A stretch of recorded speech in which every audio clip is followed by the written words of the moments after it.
Welcome back to the Green Means Go channel. It was a bad Sunday, really, overall. Not a ton of home runs were hit on the slate yesterday.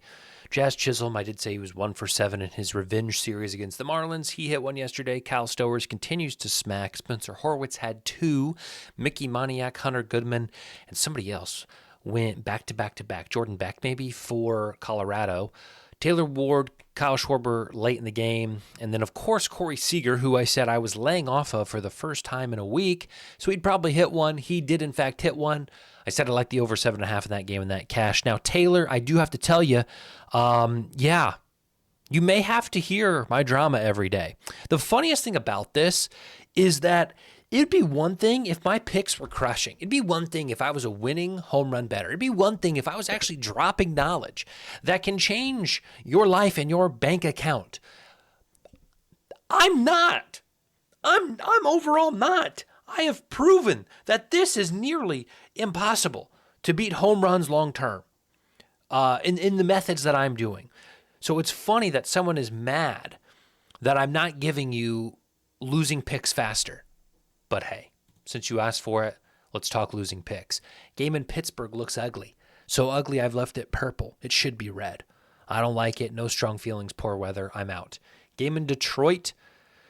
They played last night in Philadelphia. They come home after the late game. Matt Wallner, Riley Green, Kerry Carpenter, and Colt Keith would all be my leans, but it is ugly. This whole slate today is ugly. I'm giving you that warning right now. I do not expect a ton of home runs tonight. I would temper your expectations.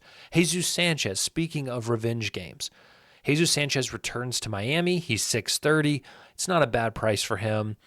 We'll see. It's my only guy for Houston that I like. This game also just does not look good. Pitching is good. Kyle Stowers, why not? He's very, very active right now in the home run ball. And Agustin Ramirez, regardless of what you'll say about matchup and park factors, 6-1's good. You know, I've seen him in worse spots with a worse number. So DraftKings is being pretty generous there at 6-1. Tyler O'Neill and Trey Turner in a game with Philadelphia that does not really give total optimism in terms of what Philadelphia can be. A smaller park, typically wind helps. But today I don't feel as optimistic. So keeping it light there, only giving 2 plays. And then this game in Boston is just sort of mediocre. I would target right-handers only for both teams. Bobby Witt, Salvador Perez, Alex Bregman. Really low price on Bregman. I wouldn't play that number anywhere, but I went just based on matchup. And Rob Refsnyder over on Boston. Double included Boston today. I don't know if that's an omen. So I apologize there, but it's still symmetrical this way, so that's good. Game in New York, Pete Alonso. Look at this red. I mean, it's just brutal in terms of pitching and park factors today. It's maybe one of the worst days we've seen since early spring, and I said that 2 days ago. I think it's worse than the 2 days ago when I said it was bad. Pete Alonso at 350, Yelich and Olsen. I mean, this tells you how bad the factors are and how good the pitching is. Matt Olson is 520 today.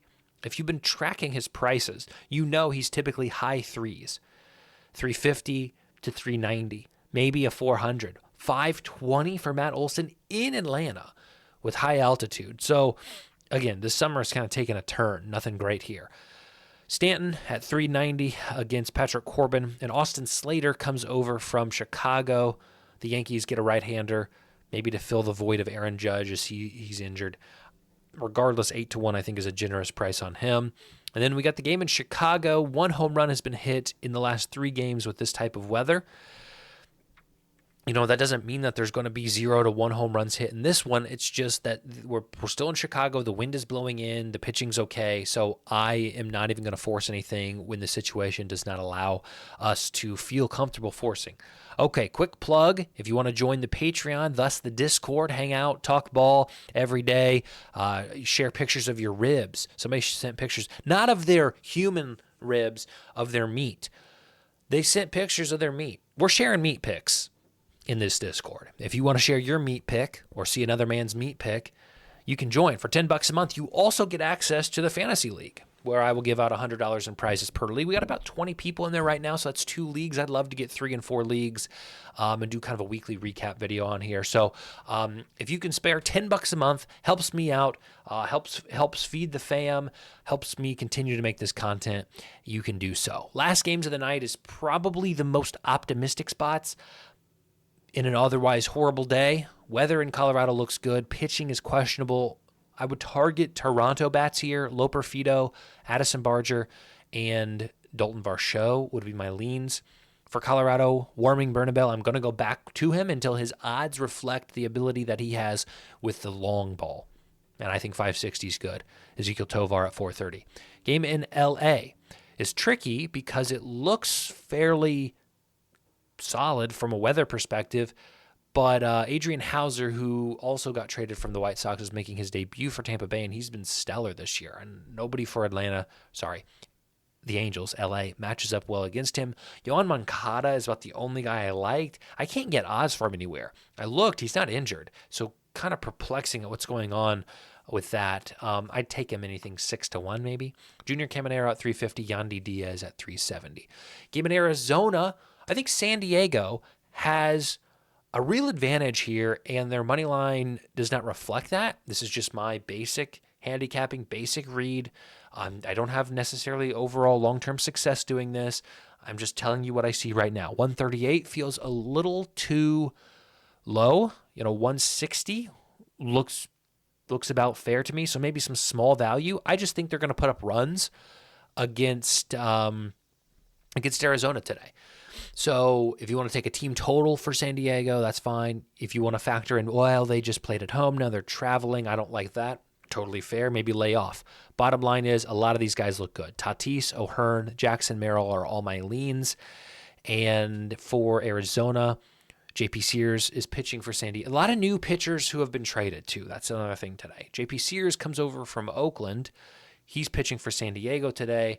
Perdomo at 1150 is about the only person that I can endorse. Last game of the night, game in LA. LA travels from Florida all the way across the country, back home. Nolan Gorman, Alec Burleson, Shohei Ohtani, and Freddie Freeman are all my leans. Nolan Gorman sticks out to me. I think that's a really good price for him, $525. Although against Tyler Glasnow, things don't look great. Glasnow has been good this year. So those are the picks today. That's it. Again, not a ton of optimism.